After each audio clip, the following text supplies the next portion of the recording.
50 ans plus tard, Cocteau l'Inclassable est encore un symbole de liberté et de modernité et inspire toujours notre imaginaire. Moi, je dis toujours que je suis une enfant de Cocteau, une enfant terrible, dans le sens qu'il m'a tellement apporté dans son goût de la liberté, dans son goût de la transgression, dans son idée de ne pas avoir de limites et de toujours rechercher le nouveau, ce qui fait frémir, ce qui est oblique, ce qui n'est pas évident, ce qui n'est pas conforme.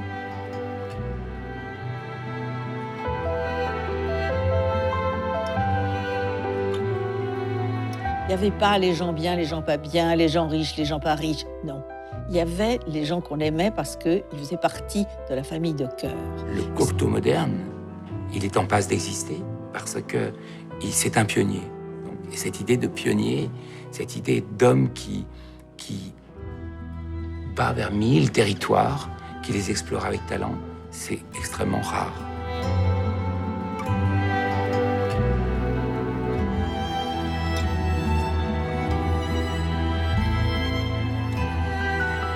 Ce qui est étonnant, c'est que 50 ans après, il n'a pas traversé le purgatoire. Donc ça veut dire que on ne peut pas l'éviter. Vous savez, il y a eu à une époque, je crois à la mort de Cocteau, certains journalistes ont dit, eh bien c'était le siècle de Cocteau.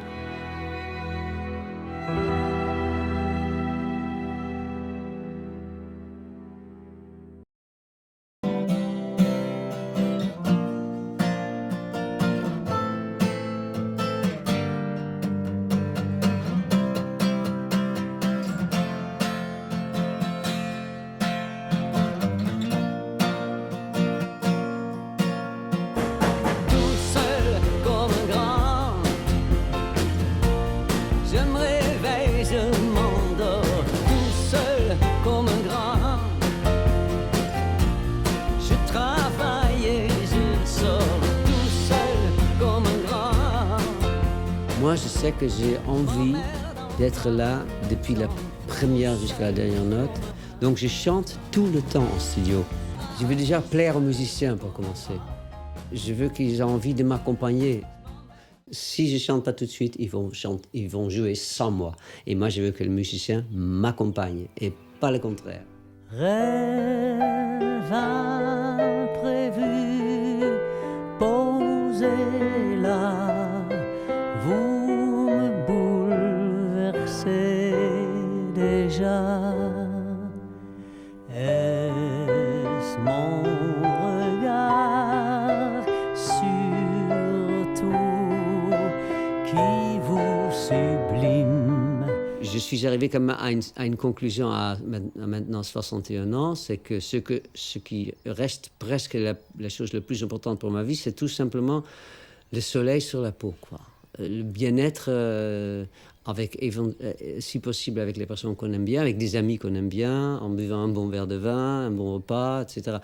C'est pas grand-chose sur un plan philosophique, ça. Et pourtant, il ne reste presque que ça, quoi.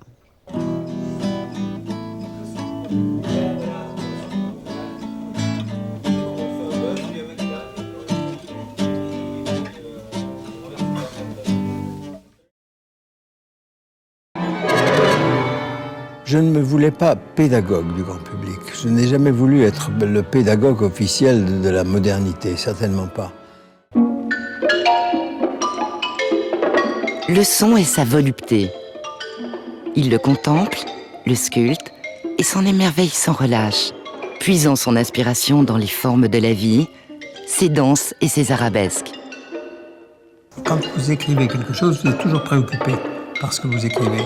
Et donc, quelquefois, il vous arrive de trouver une solution à quelque chose que vous avez cherché longuement et vainement, et que vous le trouvez justement dans un moment de détente ou de divertissement.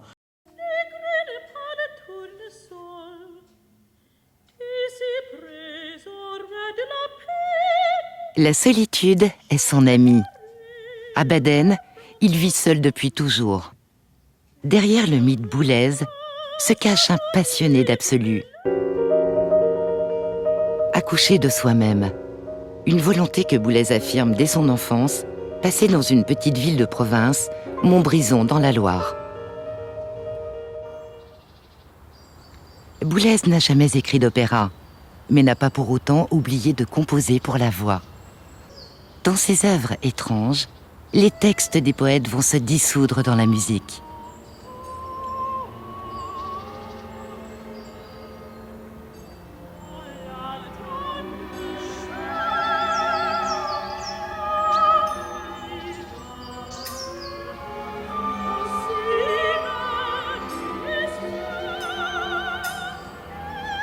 J'ai cité beaucoup de fois René Char, « Comment vivre sans inconnu devant soi ».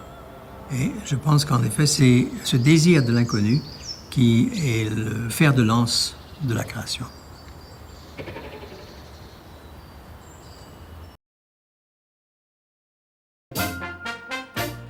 L'histoire débute en 1925.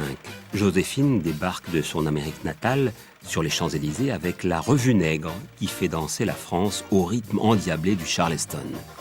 Quand Joséphine arrive à Paris, c'est la bonne négresse qui arrive avec tous les préjugés de l'époque contre les Noirs. Il ne faut pas oublier que peu de temps avant l'arrivée de Joséphine Baker en France, on exhibait, on montrait des Noirs au Jardin des Plantes à Paris. On aime beaucoup mon popotin à Paris. Ce qui m'a le plus flatté, c'est d'entendre dire qu'il était espiègle et spirituel. Depuis, j'ose à peine m'asseoir dessus. La guerre éclate, c'est la débâcle. Paris est occupé. Joséphine déclare qu'elle ne montera pas sur scène tant qu'un soldat allemand foulera le pavé parisien. Elle quitte la capitale. Engagée volontaire dans les forces françaises libres, elle chante sur tous les fronts.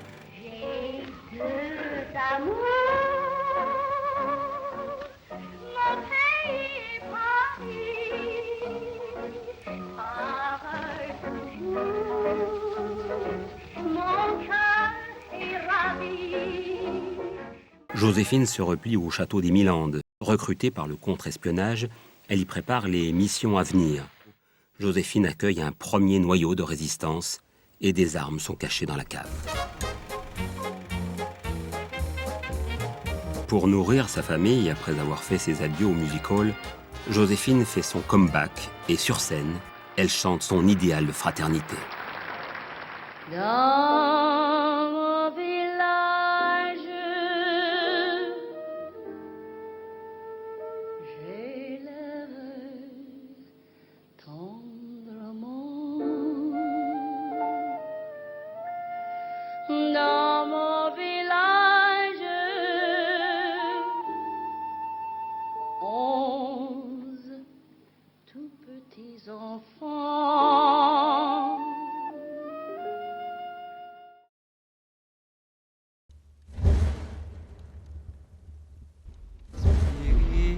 Spiritus Domini replevit obem terrarum. Le moine, il regarde les choses pour chercher ce qui est le derrière. Il essaye de voir celui qui a fait tout ça, car il croit que tout ça, c'est signé, c'est comme un cadeau. Si l'on chante, c'est sans doute parce qu'on a peut-être autre chose à dire qui ne peut pas se dire uniquement dans le dire, uniquement dans la parole. Toto orbe in pace composito, Iesus Christus eternus Deus eternique Patris Filius, in Bethlehem Jude nascitur, ex Maria Virgine, factus homo.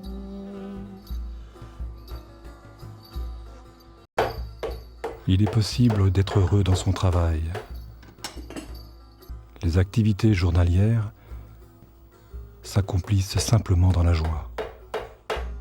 Ces travaux différents se fondent dans l'unité.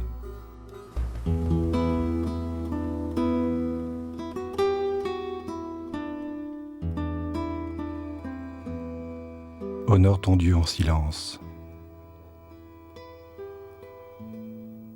C'est par le souffle que le chant nous relie au divin. De la première note au dernier soupir, tout n'est que vibration.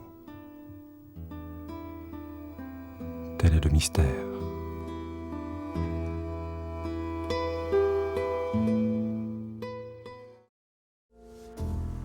Piaf, c'était la France, une immense vedette de music-hall connue dans le monde entier. Edith grandit entre ses deux grands-mères, dont l'une tient une maison de passe en Normandie. À 17 ans, la voilà à Pigalle. Elle fréquente la racaille, les truands, les marlous. Une chance qu'elle ne finisse pas sur le trottoir. Elle tient tête au Mac et gagne de quoi manger en chantant dans la rue. La gosse avait de la voix, dit-on dans la presse. Une voix trouble et prenante de gosse des faubourgs. L'amour inondera mes matins tant que mon corps frémira sous tes mains. Peu m'importe. Le grand amour, Marcel Cerdan. En 1947, le roi de la boxe entre dans la vie de la reine de la chanson. Il est fort, il est doux. Elle se sent protégée par ce tendre costaud. Le cœur gonflé d'impatience, Edith lui écrit des lettres brûlantes. Mais la mort soudaine de Cerdan en 1949 dans un accident d'avion transforme cette belle histoire en tragédie. Anéantie, Piaf se bourre de cachets, se mutile. Elle ne veut qu'une seule chose, son Marcel, qu'il soit là, qu'il revienne.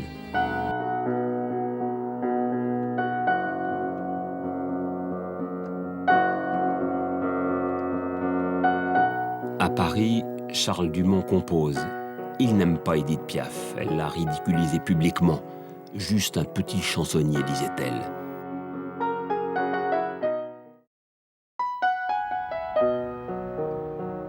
La chanson de Dumont, Piaf veut la chanter. Elle lui ressemble tellement, elle qui vit le jour sur le trottoir, qui connut tour à tour le succès et la déchéance. Mais en cet automne 1960, elle n'en a plus la force. Elle n'a plus de contrat depuis 1 an quand un événement survient. Le bruit court que l'Olympia est en faillite.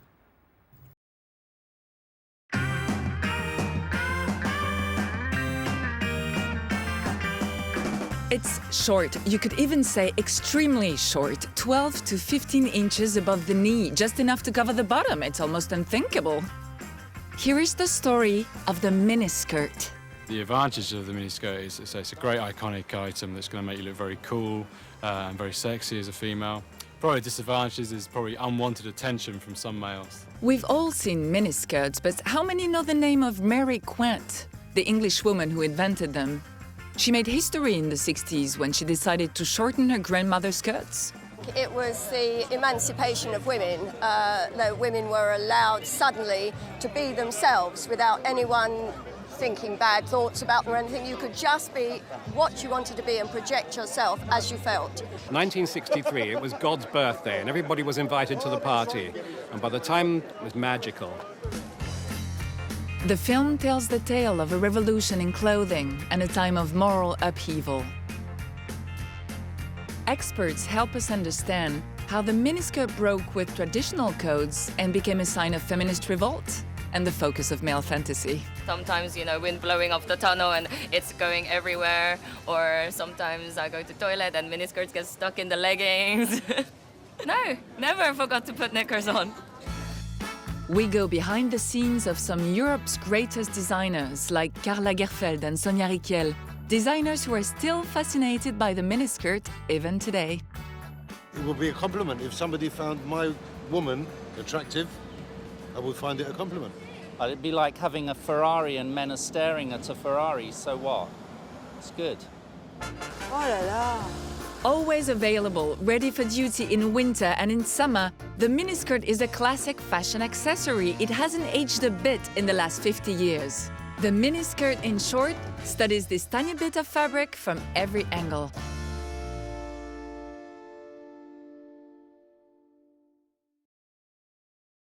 C'est en 1955 que Georges Simenon pose définitivement ses valises en Suisse. et s'installe au château d'Échandant, à 20 km de Lausanne.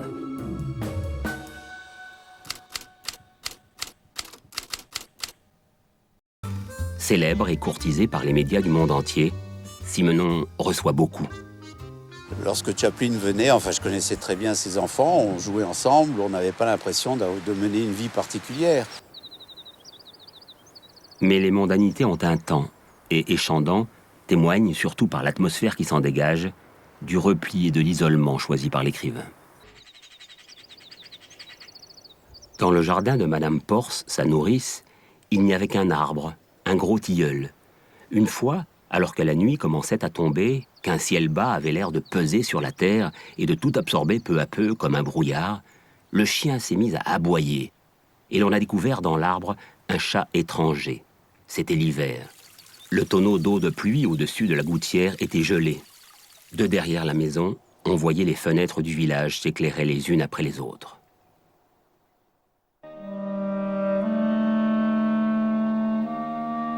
Quand il décide qu'il y a un roman, première étape, il fait venir un médecin et il fait passer une visite médicale à toute la famille pour ne pas être dérangé par la suite par une maladie impromptue.